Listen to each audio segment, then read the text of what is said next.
Voy a iniciar la sesión el día de hoy desde México. Yo me encuentro en México y estoy muy contenta de compartir con ustedes. El día de hoy este tema me apasiona. Es un tema que desde hace un buen tiempo vengo trabajando y me ha llamado mucho la atención, y les voy a contar un poquito de mi background para que podamos ir conociéndonos un poco. Muy bien. Tuve la brillante experiencia de hacer mi máster en RH 4.0 precisamente en IEBS. Lo terminé el año pasado. Sin embargo, pues vengo con unos 25 años de experiencia a nivel profesional, más de 25 años en la parte de consultoría. Vengo formándome como psicólogo, he hecho maestrías en psicología clínica, psicoterapia, pero también 25 años en el área organizacional, específicamente en temas de estrategia de recursos humanos, leadership, talent. He tenido el honor de trabajar en consultoras globales como Deloitte, como Willis Towers Watson, como Korn Ferry, Hay Group, y apoyando una cantidad de empresas globales, multilatinas, multinacionales, también empresas locales. Y desde hace 6 años me encuentro aquí en México apoyando diferentes tipos de sectores como manufactura, automotriz, sector financiero, farmacéutica. Y los temas que he venido trabajando tienen que ver con el diseño de estrategias de retención, la propuesta de valor de empleado, experiencia del empleado, programas de liderazgo, procesos de coaching y de desarrollo, tanto para líderes como para los diferentes talentos dentro de la organización. También la planificación y diseño de planes de carrera, planes de sucesión, procesos de transformación cultural y cambio. Y algunas otras cosillas por ahí. Muy bien. Pues esa soy yo y voy a dar introducción al tema.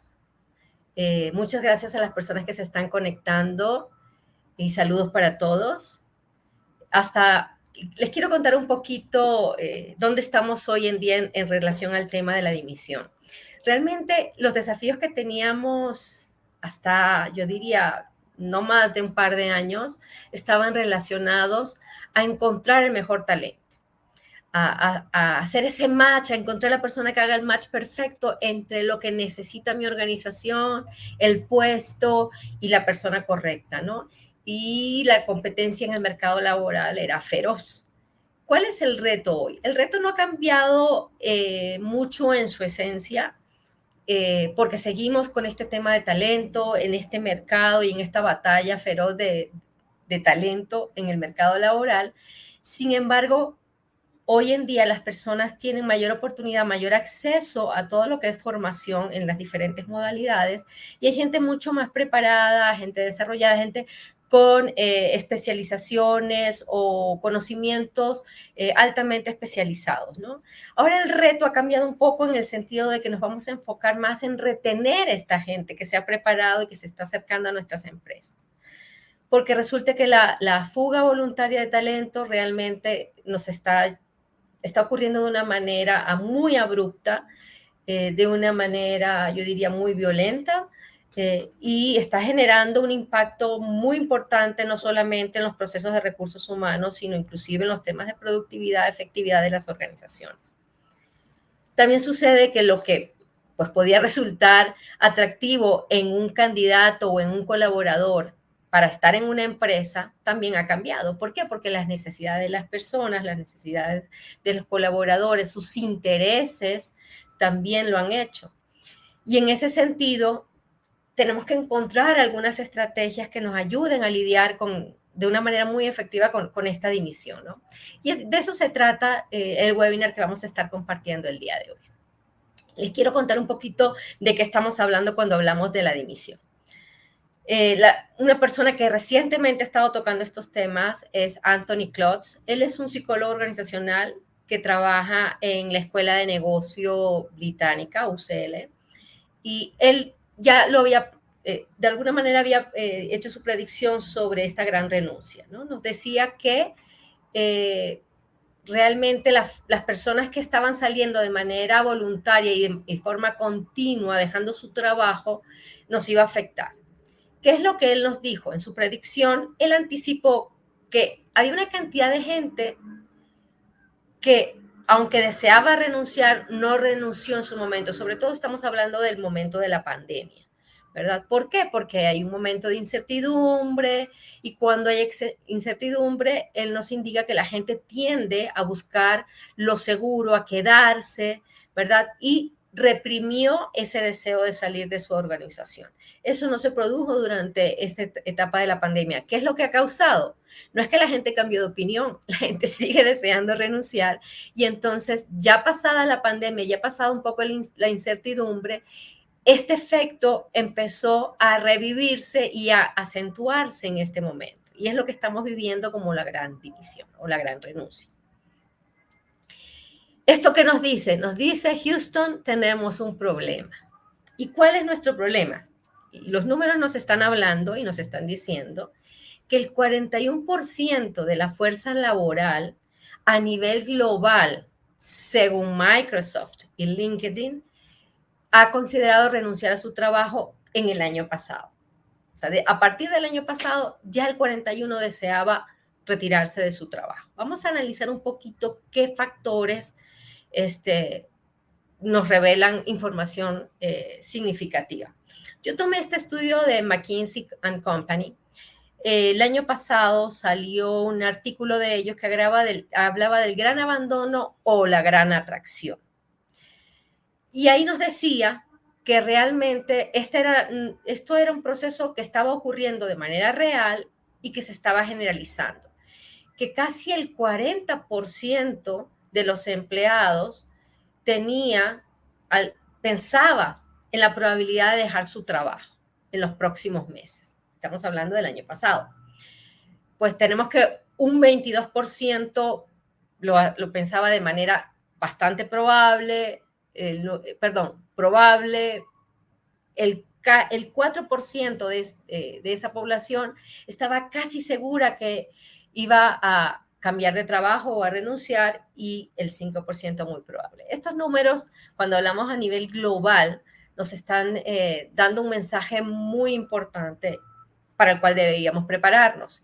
¿Qué ha pasado? Que realmente no nos hemos preparado muy bien y por eso estamos sufriendo los efectos.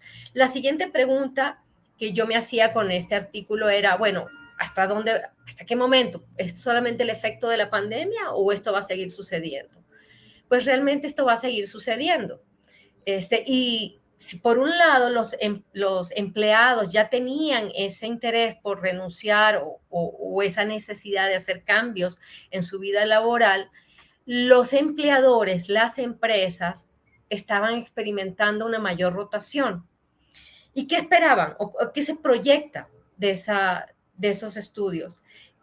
Realmente el 53%, ¿verdad? De esos empleadores decían que ellos pensaban que sí que iba a haber una mayor rotación voluntaria para los próximos años. Ahora, obviamente en relación a los años anteriores. Ahora, de ese 53% sucede un dato curioso y es que el 5% decía que pensaba que iba a aumentar, se iba a incrementar de una manera significativa y casi un 60% nos estaba diciendo que iba a permanecer así de elevada en ese 40%, 41%.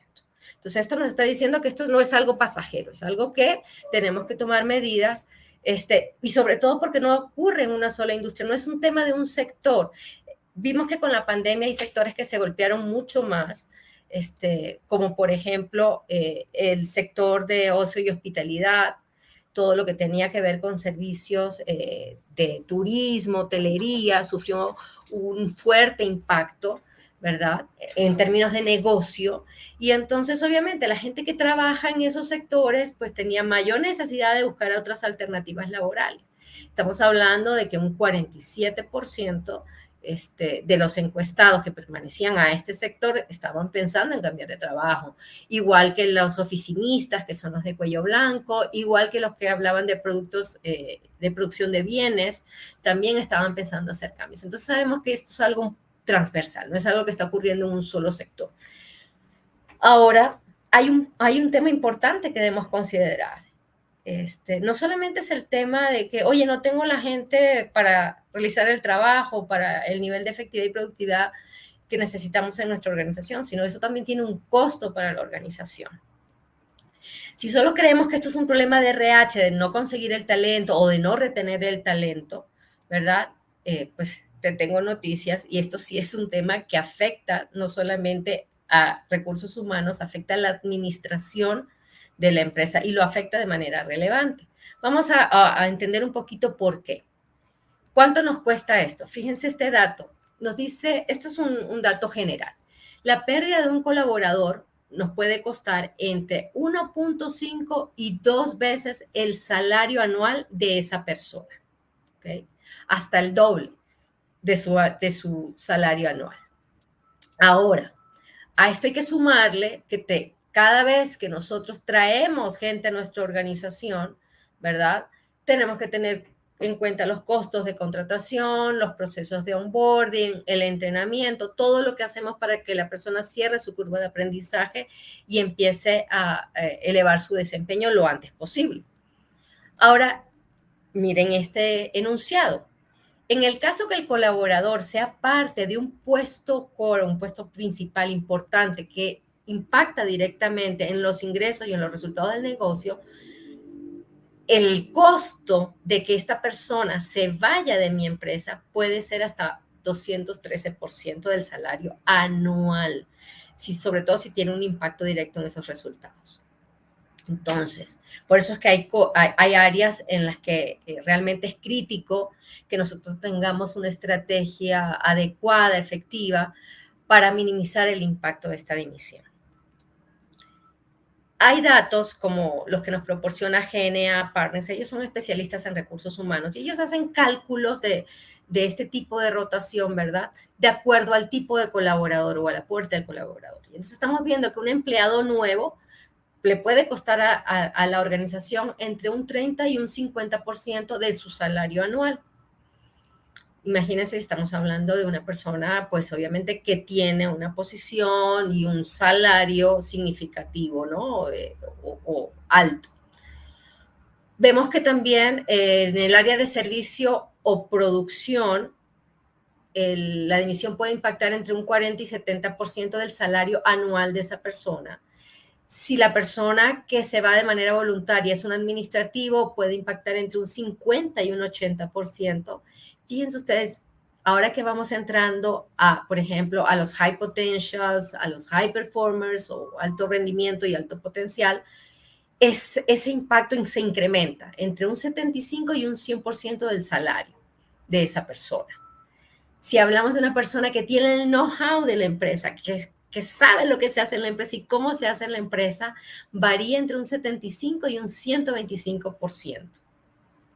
Cuando tenemos puestos que son altamente especializados, y hoy en día con los temas tecnológicos y la inteligencia artificial y la digitalización, estamos buscando perfiles tecnológicos altamente especializados. La dimisión de este grupo de gente de nuestra organización nos puede costar hasta el 100 o 150% de los salarios que le pagamos a esas personas. Cuando hablamos de niveles de liderazgo y de supervisión, se mantiene más o menos como los altamente especializados, entre un 100 y 150% del salario. O sea, que se nos vaya un líder que tiene un impacto importante en la producción o en los resultados o en los ingresos, ¿verdad? Estamos hablando de que administrativamente, financieramente, sí tienen un impacto. Y esto es una buena razón para tener una conversación con el resto de la organización y no pensar que es un tema de recursos humanos particularmente. En ese sentido, ¿cuál es el problema? ¿Se acuerdan que les decía, Houston, tenemos un problema? ¿Cuál es el problema? El problema no es el costo. Bueno, el problema es tomar conciencia de que tenemos ese costo. Ahora, el problema más grave es que no podemos arreglar algo que no entendemos. Y el mismo estudio que les mencioné antes de McKinsey nos dice que tenemos una brecha enorme entre lo que están pensando los empleadores o las empresas, que es el problema importante del colaborador para quedarse, versus lo que el colaborador realmente está pensando que necesita o que desea para quedarse en una organización. Si ustedes ven los puntos celestes, nos dice que estos son los elementos más importantes que tiene el empleado versus lo que piensa el empleador. Los empleados en este sentido, si ustedes lo ven, vemos que valoran más sentirse apreciados por la alta dirección o por la organización, por los líderes, ¿verdad? Tener ese sentido de pertenencia en la organización, tener un equipo de trabajo con el cual compartir posibilidades de ascenso y de crecimiento, horarios de trabajo flexible. Si ustedes se van al lado derecho de su pantalla, en este cuadro, vemos que los empleadores piensan en equilibrio trabajo-vida, que también es algo importante para los empleados. Sin embargo, no es el único punto. Si ustedes bajan un poquito ahí, van a ver que para la empresa, ellos piensan, la empresa o los empleadores piensan que la compensación es un factor crítico, ¿ok? O que los temas de salud son factores críticos, cuando realmente estamos más hablando de temas o prioridades que tienen que ver con relaciones, con las relaciones que tienen los individuos con su forma de trabajar, con la gente con la que trabaja, con los líderes que los gestionan, y esa brecha, al no entender esa brecha, nos está llevando a generar iniciativas y a generar una cantidad de cosas que realmente no están ayudando a motivar a la gente, no están impactando en las necesidades reales de la gente. Este cuadro me pareció muy interesante y quería compartírselos. Muy bien, ahora, ¿por qué está ocurriendo este éxodo? Nos queda clarísimo, ¿verdad?, que va más allá de algunas preocupaciones materiales y que se está centrando en el significado global que tiene el trabajo hoy en día para las personas. Y ahí resumo unos cuantos puntos que estoy segurísima que no son nuevos para ustedes y que ya han escuchado, pero es bueno traerlos a la mesa y de alguna manera resumirlos aquí. ¿Qué hace que la gente se vaya? Bueno, no sentirse valorados, ya vimos por los jefes y por las organizaciones, no tener ese sentido de pertenencia, el explorar nuevas formas de ver el mundo, de verse a sí mismos como individuos, ¿verdad? Y formas de trabajo, pues generaciones como la mía realmente no marcaban una diferencia entre el trabajo y la vida, y era como toda una parte de una misma cosa. Hoy en día las personas sí tienen una claridad, las nuevas generaciones en la fuerza laboral tienen muy claro y muy definido qué significan sus expectativas de trabajo, qué significan sus expectativas de vida, ¿verdad? Ellos como individuos, y están buscando entonces reevaluar sus necesidades y sus prioridades. El otro tema importante es que, sobre todo con el tema de la pandemia, lo que vivimos fue cambios, salidas, reestructuraciones que han traído más carga de trabajo, más presión al colaborador. Esto está generando una sensación de burnout o de agotamiento y hace que la gente esté buscando más el tema de la salud mental, salud integral, versus el rendimiento en el trabajo, ¿no? Hay una necesidad de encontrar ese balance. ¿Por qué? Porque lo que ha sucedido es una ruptura entre los ecosistemas que tenemos como individuos de trabajo, de hogar, de bienestar. Nosotros no estamos acostumbrados a traer el trabajo a la casa. Y literal, lo traemos porque estamos trabajando desde la casa hoy en día. Eso ha generado de alguna manera que la gente haya llegado a su límite, que se sienta ya excedida, o sea, la poca diferenciación entre mis horas laborales y mis horas personales, el no tener un espacio definido para cada cosa, puede haber hecho que muchas personas, muchos colaboradores hayan vivido esto de manera muy abrumadora y se encuentran ya en sus límites. Junto con esto, lo que hemos hablado, que estamos viviendo constante incertidumbre, constante cambio, necesitamos mayor flexibilidad y nuevas formas de trabajar. Entonces, hay que tener en cuenta algo. Vamos a ubicarnos en qué estamos viviendo y por qué hemos llegado aquí. Y aquí voy a pasarme rapidísimo. Realmente estamos viviendo en la industria 4.0. ¿Y qué significa? La industria 4.0 nos dice que hemos empezado, que las empresas o las organizaciones han evolucionado. Y han evolucionado desde los recursos que han utilizado hasta cuál ha sido el foco o el enfoque que, que han tenido en cada etapa. En la industria 1.0, pues nos estábamos acercando a la mecanización y trabajábamos con el recurso del agua y vapor y el foco era ser útiles, la utilidad. Mientras que en la industria 2.0 estamos enfocados en la productividad. El recurso más preciado fue la electricidad que impulsó esta industria y obviamente lo que se estaba buscando era la producción masiva. Cuando llegamos a la 3.0, encontramos la automatización, la electrónica y la informática jugaron un papel importantísimo en el avance de la industria 3.0 y nos enfocamos en la efectividad. Hoy, ¿dónde estamos parados? Hoy estamos en la 4.0. ¿Y qué implicaciones tiene esto?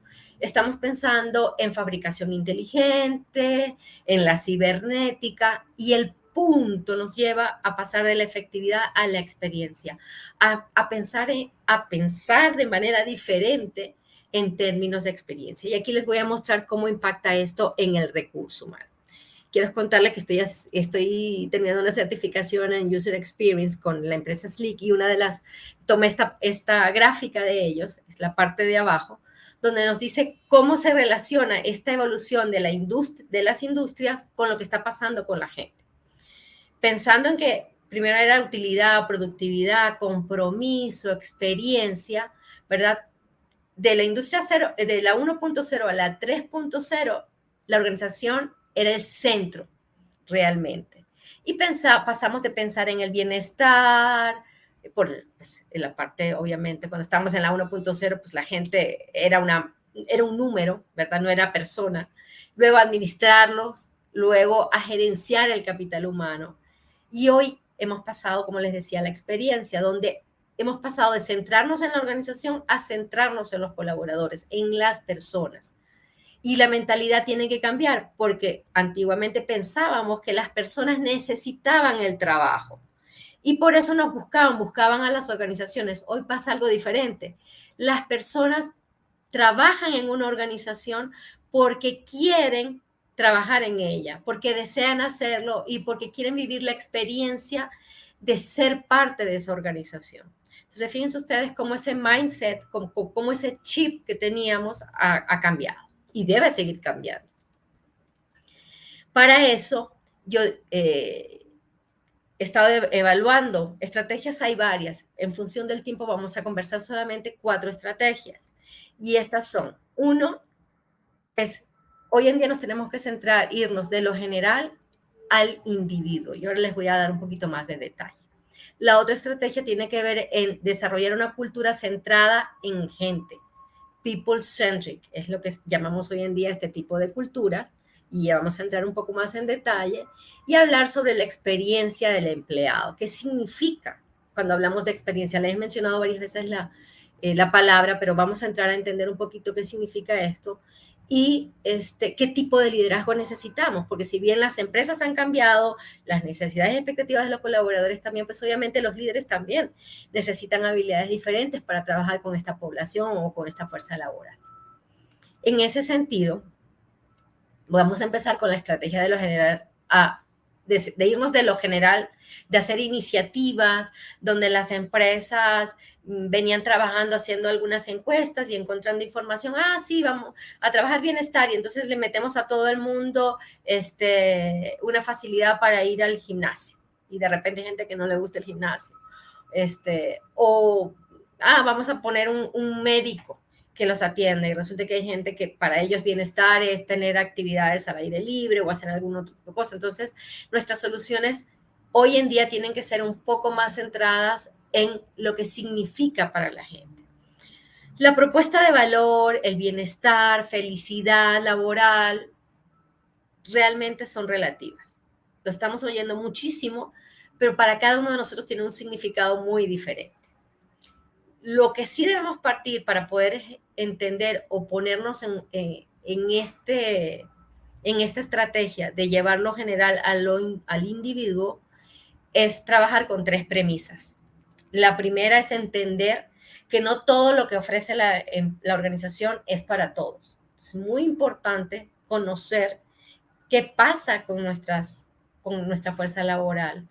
Y ahí vienen obviamente las estrategias de segmentación, entendimiento que vamos a estar viendo junto con las otras estrategias. Pero sí es importante que empecemos a reconocer esto. Cuando digo al individuo, de lo general individuo, no me refiero a que tienen que haber, si tienes 300 personas en tu empresa, 300 estrategias o 300 formas diferentes de manejarlo. Hay formas donde necesitamos entender a nuestra población crítica, nuestra población clave, esos que nos impactan más cuando se van, ¿verdad? O esos que aportan mayor valor en nuestra organización y con ellos hacer una estrategia diferente, particular. Y pensar de alguna manera cuántas, ahora voy a hablar de la palabra arquetipos, cuántos arquetipos tenemos en nuestra organización y empezar a entender qué necesidades diferenciales hay entre unos grupos y otros. Y ahí podemos partir, aunque no hablo de individuo, sí hablo de entender esas poblaciones para poder ofrecer algo que realmente sea significativo para ellos. El segundo punto es la experiencia tiene que ser personalizada en cada etapa del ciclo del empleado. ¿Y a qué me refiero con personalizada?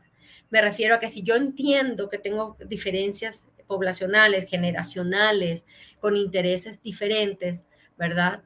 Perfiles diferentes, y cada uno de ellos va a pasar por el mismo proceso de onboarding, de selección, onboarding, desarrollo, evaluación de desempeño, carrera, hasta su salida. Sé que, sin embargo, esto, a pesar de que es una constante que puede pasar en toda mi población, no lo viven de la misma manera. Y entender entonces cuáles son esos focos o esos momentos importantes para ellos que marcan la diferencia, ¿ok?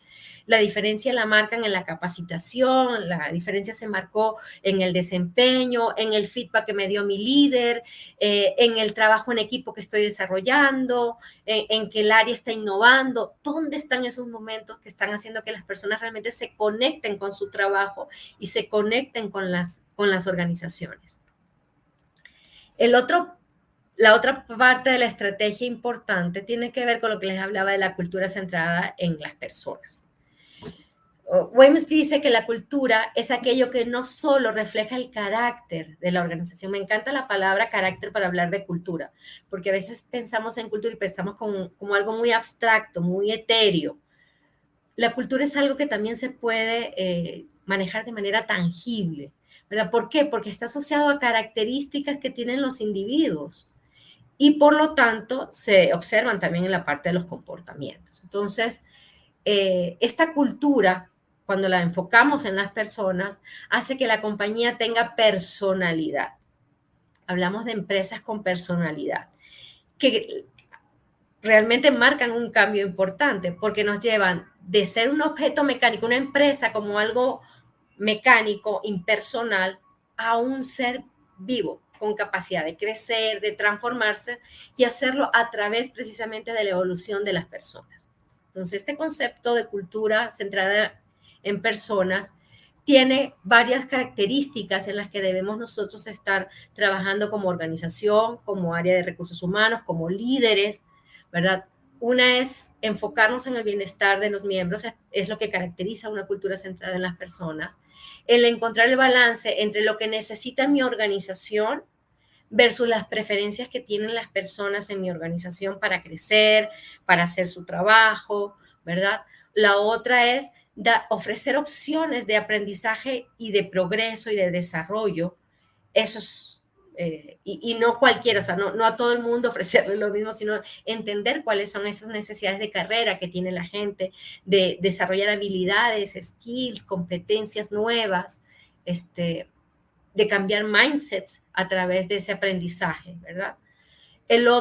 La otra característica es que están centradas en valores y comportamientos. O sea, como hablamos de personas, no hablamos de un proceso donde podemos poner un número, hablamos de cómo se comportan las personas y ese comportamiento cómo los lleva a los resultados y cómo se alinean con los valores que tiene la organización para que esos resultados se den de una forma particular. Entonces, es muy importante entender que las personas que conviven en una cultura de este tipo tienen que reforzar ciertos comportamientos.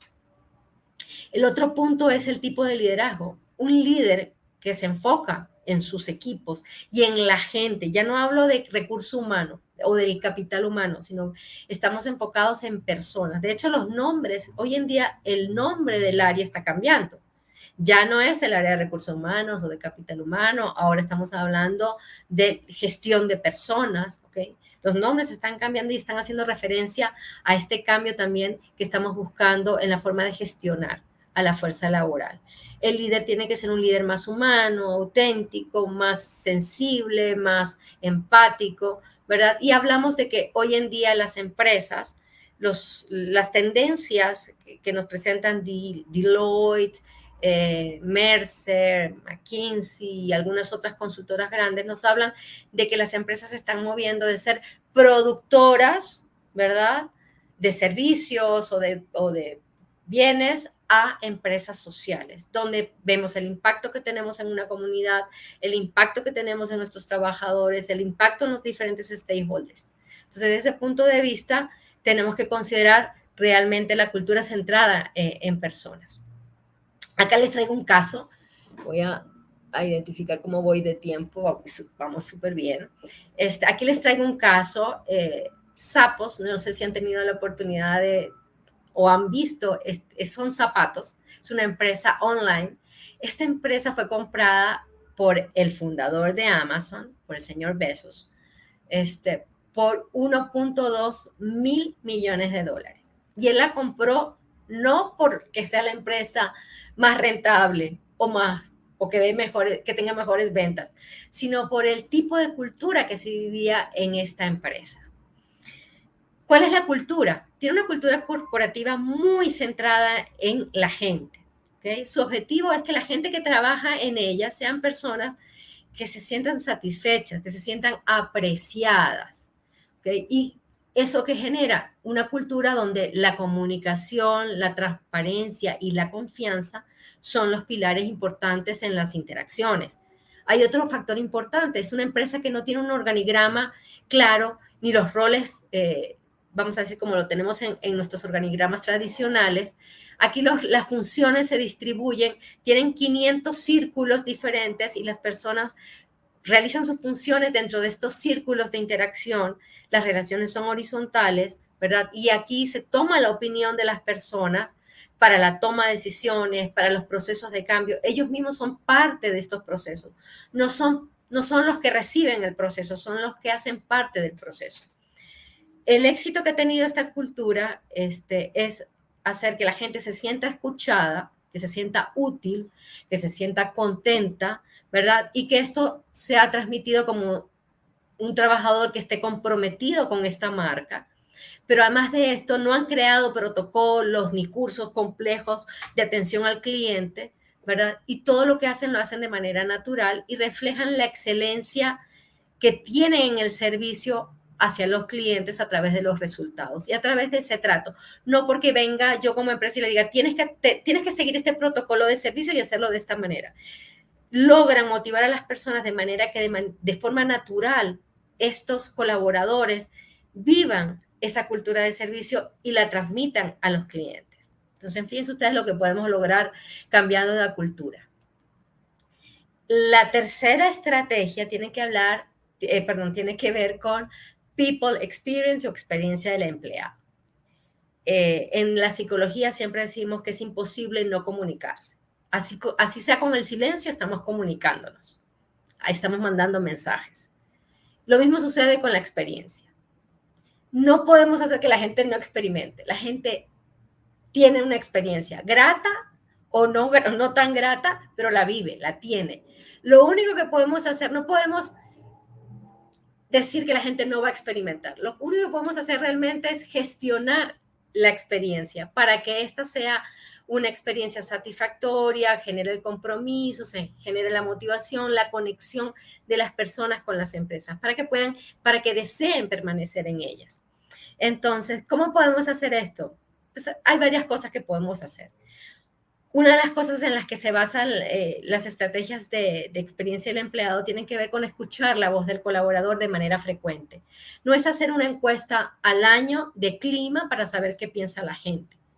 No se trata de hacer una encuesta de satisfacción de un área en particular porque se presentó un problema. O sea, realmente la estrategia requiere de varios elementos que les voy a estar compartiendo.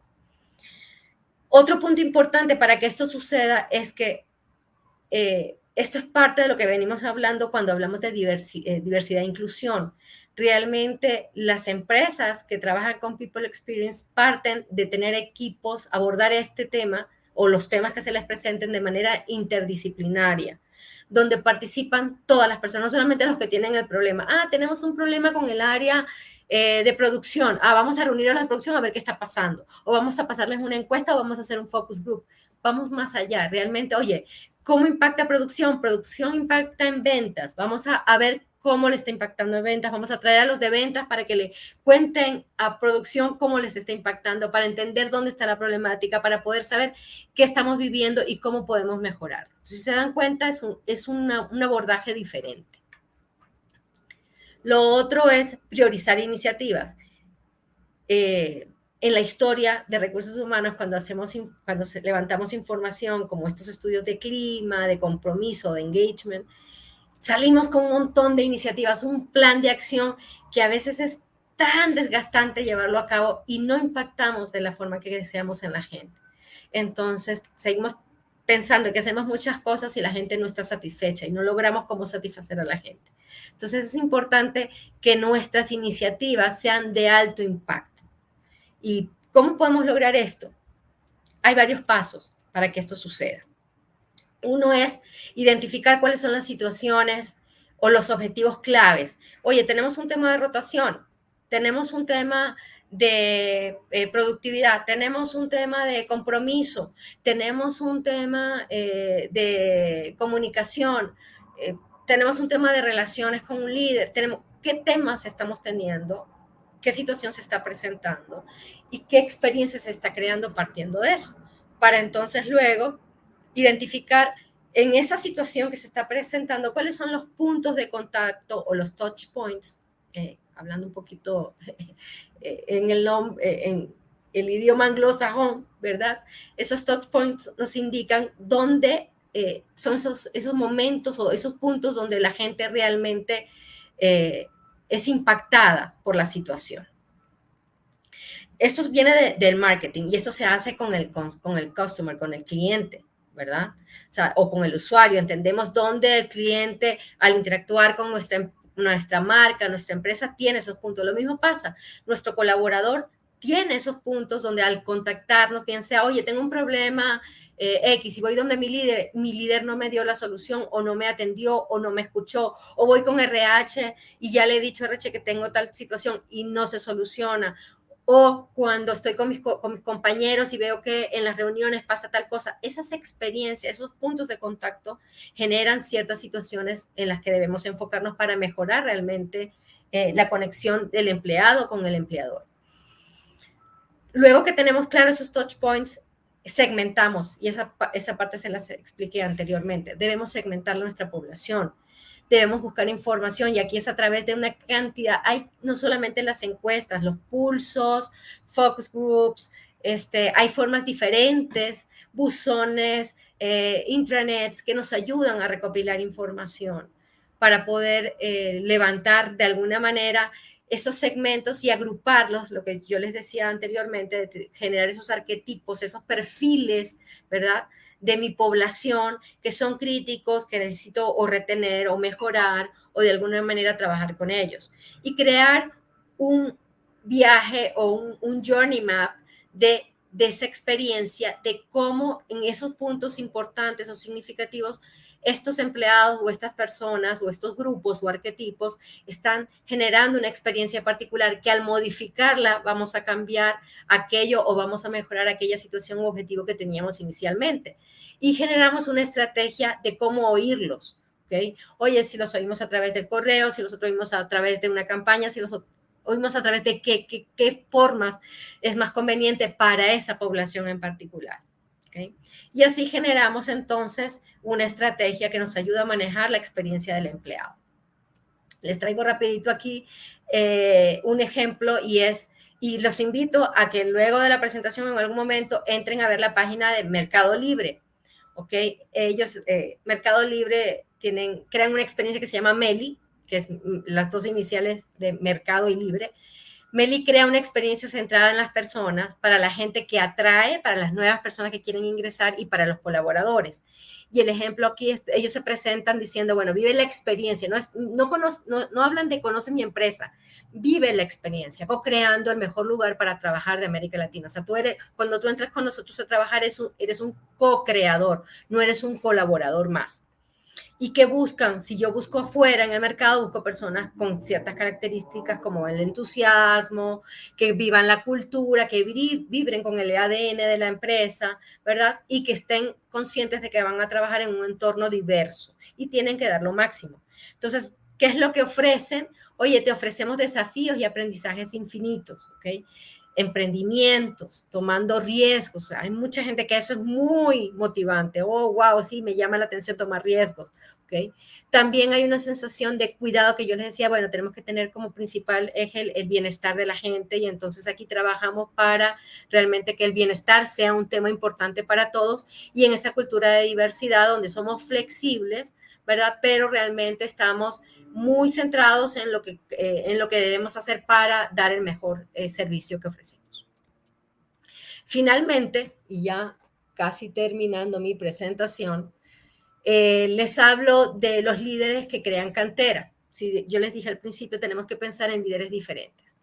El líder que crea cantera, la cantera es algo que hay que picar en la mina, se ve la cantera, ¿verdad? Donde tenemos la piedra bruta y tenemos que ponerle mucho pico y pala y cincel para que podamos ver los diamantes o las piedras preciosas que hay allá. Y de eso se trata en una cultura de este tipo. Las empresas, como dije, se volvían más sociales y tenemos que entonces tener un sentido más humano, ¿verdad? Y hoy en día los líderes necesitan llegar más alto por el tema de la competitividad, hacerlo más rápido por el tema de la agilidad, e ir más lejos por el tema de la innovación. Entonces, ¿qué necesitan los líderes? Deben compartir una visión, no solamente tener claridad en un objetivo o en un resultado concreto, sino tener una visión que va más allá del objetivo, alimentar la innovación, poner en prioridad el desarrollo de la gente, ser genuinos y crear experiencias. Eso hace un líder que crea cantera. Les recomiendo a las personas que les gusta leer este libro que se llama El líder Sherpa, que dice ir más alto, más lejos, más rápido, es de Andrés Pérez Monzón y de Francisco Javier Cantera, y habla de que para lograr este perfil que les estoy mencionando debemos trabajar en dos estilos, un líder visionario y el líder Sherpa. Los Sherpa son las guías que nos llevan cuando subimos el Everest o esas grandes montañas, ¿verdad? Esos grandes picos, que saben cómo guiar a la persona que tiene que subir para alcanzar su meta. Entonces hablan de que debemos ser motivadores para ayudar a los demás. En el visionario a dejar huella, a inspirar, y en el Sherpa a guiar. También debemos tener una visión, el impulso, la seguridad en sí mismo, ¿verdad? Ser influyentes si somos visionarios, pero también la preocupación por los demás, la humildad, la empatía, la resiliencia, la paciencia, la adaptabilidad que nos da el líder Sherpa. También correr el riesgo de comprometerse, bueno, esa es la parte negativa. Un visionario puede llegar a ser tóxico y un Sherpa puede llegar a ser muy reactivo, ¿no? Ahora se complementan ambos y realmente el valor que añade un líder visionario tiene que ver con que genera compromiso. Y el valor que añade un líder Sherpa es que genera una gran experiencia para la gente. Entonces, si queremos llegar más alto, necesitamos visionarios. Si queremos llegar más rápido, necesitamos Sherpas. Si queremos llegar lejos, necesitamos a ambos, Sherpas y visionarios. Y esa es la invitación. Con esto entonces llego a conclusiones y la conclusión yo creo que son sencillas y un poco de sentido común, ¿no? La retención de talento, ¿quién va a ganar la retención? Antes era ganar la atracción, hoy vamos a ganar la retención. ¿Quiénes van a ganar la retención?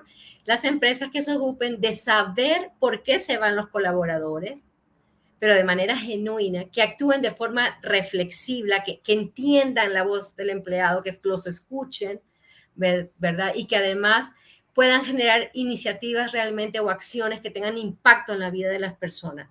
No solamente resolver un problema, sino de manera genuina, de manera abierta, transparente, tener iniciativas que generen ese impacto.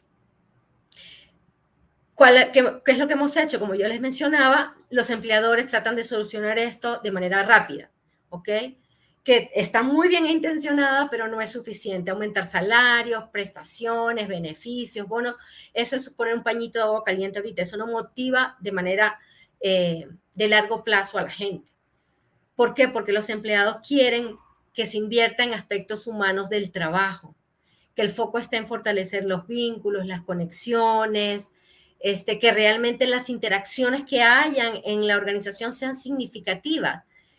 Muchas organizaciones están teniendo cafés con el CEO para que la gente pueda hablar directamente, que vean un líder cercano, que los oye, que los entiende, que toma decisiones y acciones en función de lo que le está diciendo su gente, que es la que hace el trabajo en el día a día, ¿verdad? ¿Por qué? Porque el empleado está cansado, pues muchos están en duelo, saliendo de la pandemia en duelo, ¿verdad? Y quieren tener sentido y propósito renovado y revisado de su trabajo. Por eso es que las nuevas modalidades de trabajo tienen tanta importancia y quieren tener un sentido de identidad que sea compartida. Yo sentirme parte de la empresa y que la empresa me sienta mi parte de ella. O sea, que yo no sea un número más o un empleado más, sino que yo sea una persona significativa, persona dentro de mi organización. Hay una frase que la dijo un desconocido que dice, dales una visión, no una tarea, y el trabajo se hará de manera mucho más eficaz. La eficacia no está peleada con la motivación, con el bienestar, con la felicidad, con la satisfacción de la gente. Entonces, bueno, muchas gracias. Voy a dejar de compartir mi presentación y voy a escuchar a ustedes sus inquietudes y sus cuestionamientos. A ver, si tienen dudas.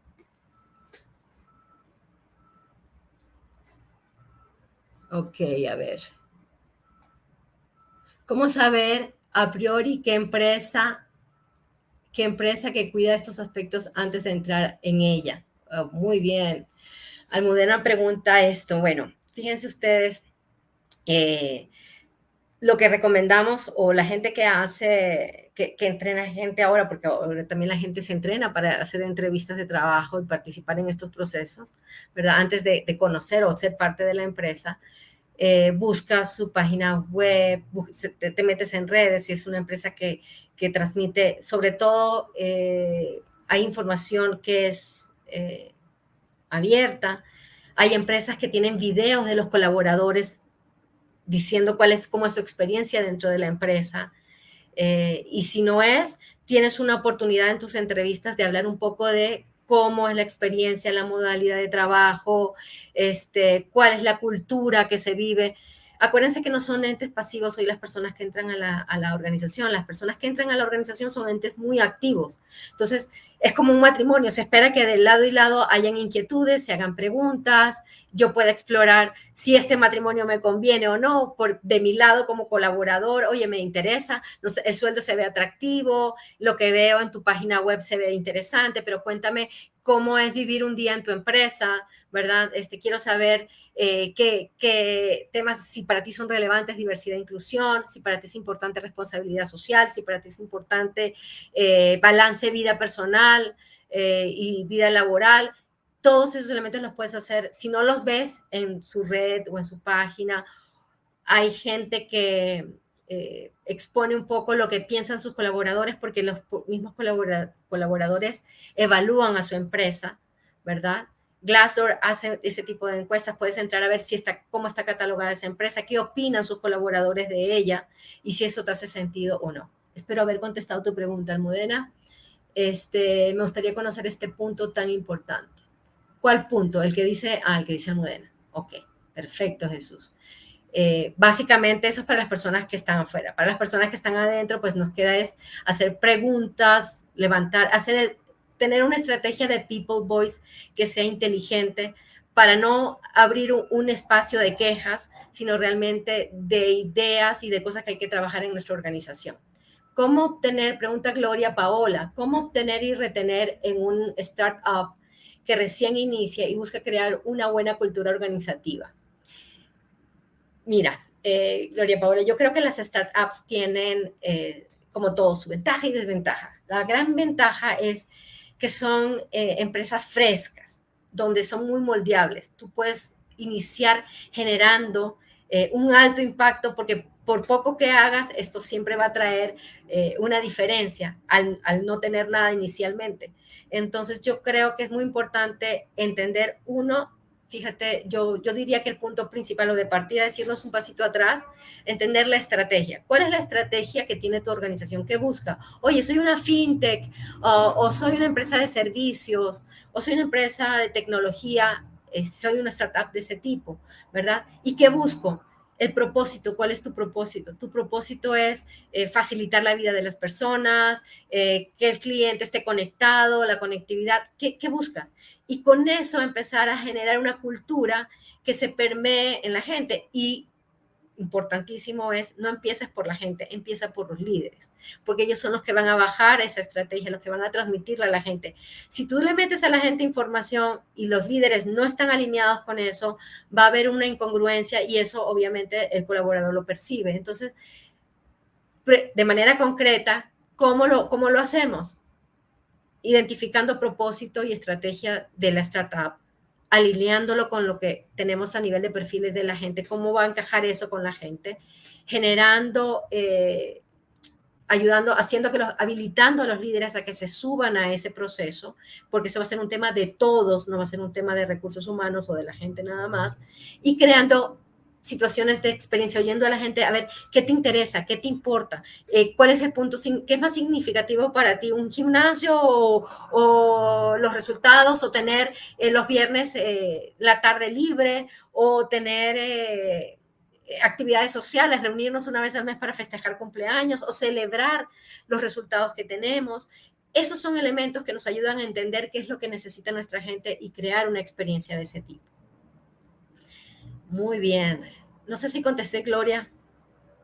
Y si alguien más tiene alguna inquietud, alguna pregunta, algún comentario también, ya que no los veo, sí los puedo leer.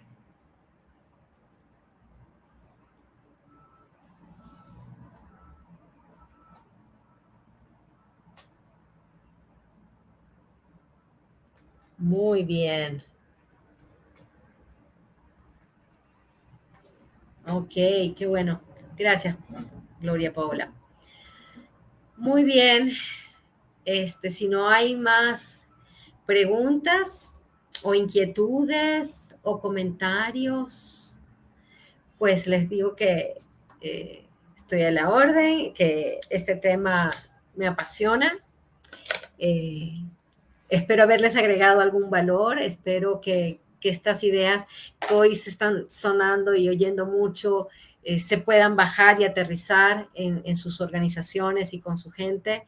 Y espero que estos 50 minutos les haya sido de provecho. Muchas gracias, Jorge. Listo.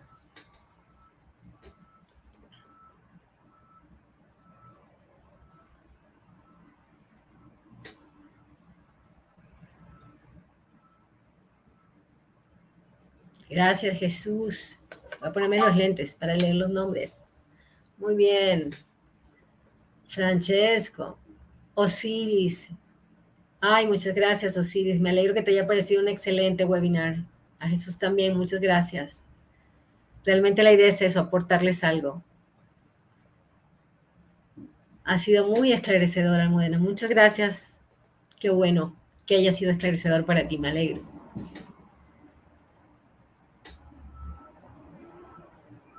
Muy bien.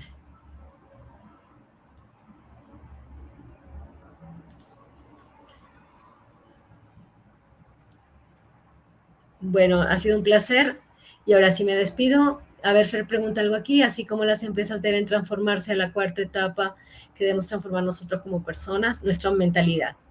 Si hay una sola cosita, si me preguntas cuál es la única cosa que debo, es la mentalidad. Gracias, Wilfredo.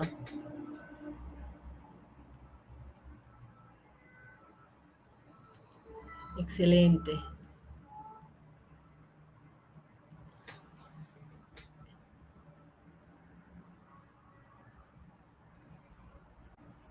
Bueno, un placer. Que tengan excelente día.